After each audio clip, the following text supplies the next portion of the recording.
waa barnaamijkii dhaqanka iyo hiddaha ee laanta af soomaaliga ee VOA-da.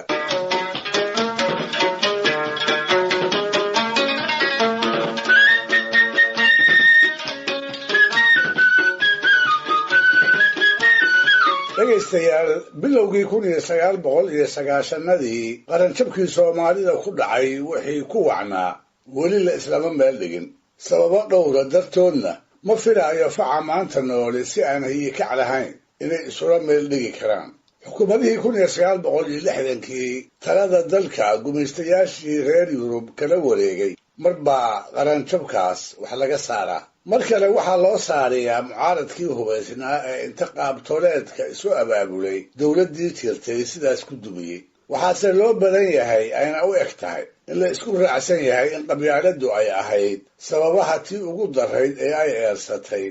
ilaa haddana ay la hinqalla'dahay. yeelkeede 70kii gu' ee aynu soo dhaafnay marnaba maansayahanada soomaalidu kama aamusin iftiiminta dhibaatada ay qabyaaladdu bulshadooda ku hayso. marnaba hagar kama ay gelin inay ku dheeraystaan maanse gabayo iyo heesaba leh oo ay ummadda ku dareensiinayaan in dowladnimo iyo qabyaaladii aysan meel wada geli karin oo labada in midkood la doorta ha joogtee aysan suuragal ahayn in lagu wada dhaqmo. siday ila tahayna weli waxaa nool waayeel badan oo xusuusan hal abuuradii la dagaalanka qabyaaladda ku caanbaxay ee allah u naxariistay ay ka midka ahaayeen cali xuseen, tima cadde, cali cilmi afyare, calays ciise iyo 1967kii cali sugulihii dowlad iyo dadweyneba ku baraarujiyey dhagax iyo dab layskuma dhuftee kala dhowraay wax ka dhigan gobonnimada qabiil dhexgalee kala dhowraay kala dheer labaduye kala dhowraay. inkastoo xilli walba ay jiraan hal abuuro ka xoroobi waaya soo kicinta iyo guwaabada toltolka ku dhisan, haddana iyaga bulshadu ma xusto. hadday xustana wanaag kuma xustee waxay u sara joogsataa codka markay maqlaan kuwa danteeda farta ugu fiiqa ee in yar ka hor aan qaarkood soo magacaabay.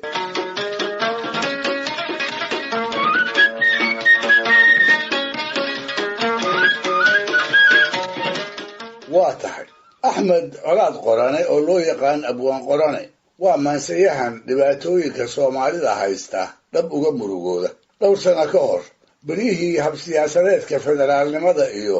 soomaalida la isku sidkaayey ayuu ka mid ahaa dadkii uu habkaas dareenku ka galay, dadkii u arkay inuu yahay uun qabyaaladii oo magac cusub loo bixinayo iyo kala qoqob hor leh oo bulshada lagu kala fogaynayo. markaas buu tiriyey gabay uu ku qeexayo goobta foosha xun ee ummadda uu ku abtirsado ay qabyaaladdu dhigtay. dulucda ka horse wuxuu gabayga ku bilaabayaa arar haddiiba laga garan karo ujeeddada guud ee uu xambaarsan yahay, arar muujinaysa hugunka laabtiisa iyo caloolyowga xilliyada qaar ay naftiisu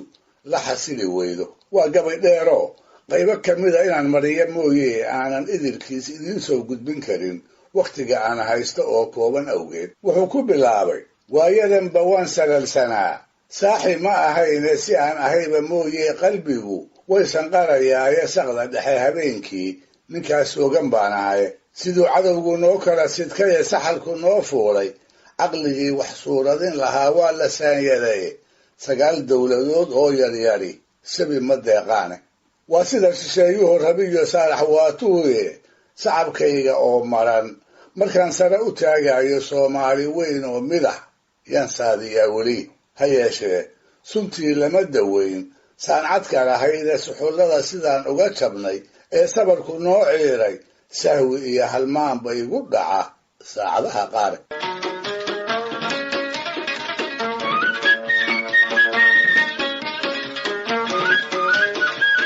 qayb uu kaga hadlaayo milgada ay midnimadu leedahay iyo haddii muruqa iyo maanka la isu geeyo liminta lagu gaari karo. taasna wuxuu ku tusaalaynayaa cayayaanka taagta daran ee dhurdaha aynu ku magacownaa siduu surta macaanka badan wadajirka ugu samaysto, iyo dhinaca kale hoogga iyo ba'a khilaafku leeyahay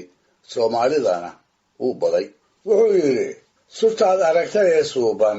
eed sixinka moodayso si kastaba u eego waa dhurdaha waxa sameeyaaye sabankiiyo wuxuu kaga baxaa sulufta jiilaale. lafa soo hanseed iyo cad iyo saani kuma taale si kalaa raxmaanku u khalqiyo sawrac gooniyahe sinaan iyo ismaqal buu filkii kaga sarreeyaay wax waliba markuu wada socduu sare u guuraay mar haddii khilaaf lagu sallado seegtay marinkii silic iyo haraad kama baxaan waa sidaan nahay meelo kale oo gabayga ka mida ayuu ku tilmaamayaa sideedaba waxa ay qabyaaladdu u taagan tahay iyo ba'a ay bulshooyinka ku markato sida colaadaha lagu hoobto iyo gaajada ku mataansan dhinaca kalena wuxuu u arkaa inay tahay hubka si walba dadka isugu midka u ah uu gumaysigu ku kala qaybiyo markaasna uu danihiisa kaga fushado wuxuu kaloo leeyahay qabyaaladda waxaa ku adeegta qof aan kartidiisa wax ku qabsan karin dawdarka iyo tuugga gabaadka iyo gaashaanka ka dhigta wuxuu yidhi sixir iyo qabyaaladii ka daran sariya daacuune mar hadday qalbiga seexato saabka ku cawayso waa cudur caqliga suuliyoo lagu sumoobaay saalaxal wareerkiiyo bulshadan seexan kari weyday siiliga colaad iyo sharkiyo siifadiyo boorka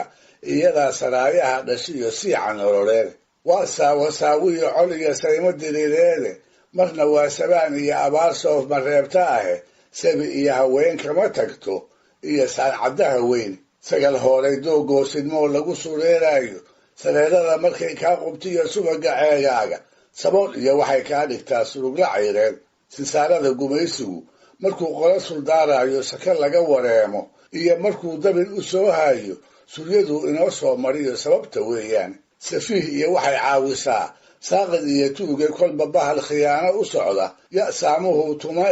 soomaali waa wixii rogoo seetaduu jarayd iyadoo sibraha qaawisoo saanad iyo xoog leh mar hadday silsiladihii jartoo sagabihii tuurtay wax sanceeya saakaan lahayn oo sokeeye ah mar kale wuxuu axmed colaad ina xusuusinayaa dagaaladii qabyaaladda ku dhisnaa dhibaatooyinkii ay soomaalida dhaxal siiyeen iyo nolol ahaan siday ugu baaba'day wuxuu yidhi soonaha hargeysiga burciyo saaxil iyo awdal sool iyo sanaag iyo halkiiyo sulinka boosaaso gelgaluud salkeedii iyo mudug seesha beledweyne sinta jawhar iyo baalcad iyo webiga seeraara sakadii banaadir iyo bay sabada baar dheere seeriga bakool iyo markiyo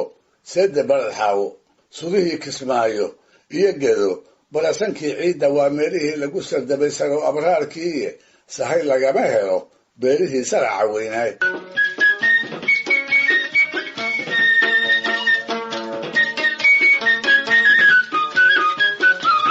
dabadeedna bal inay sida dhaantaan wuxuu ula bayrayaa xagga diinta wuxuu ku cabsigelinayaa aakhiro iyo dembiyadii ay kala galeen ciqaabta uga iman doonta markaas buu leeyahay naftana mawdku laba saayiroo saacadba u qoran markuu madagga nagu soo socdaa ruuxa naga siibo su-aal baa dambaysoo qabrina weyna sugayaaye sakatiga qiyaamaha markuu salala insaanku ma sahlana amuuraha socdaa saad u maqasheene sukaaraa la moodaa markay sirinsirqoobaan suldaan iyo wasiir ma jiro iyo laan saraan ahaye sokeeyiyo halkaa lagama helo tol iyo saaxiiba soconna maayo laaluushkan aad madaxda siisaane kuwa naarta lagu sayraye lagu saloolayo iyo kuwa sariirihii jannada boqorku siinayo haddaad saafto labadaa saf way kala sarreeyaane ugu dambaysta abwaan qorana wuxuu ku talinayaa intaan eebba xisaabin in soomaalidu ay isxisaabiso inay ka toobad keento foolxumooyinkii ay isku samaysay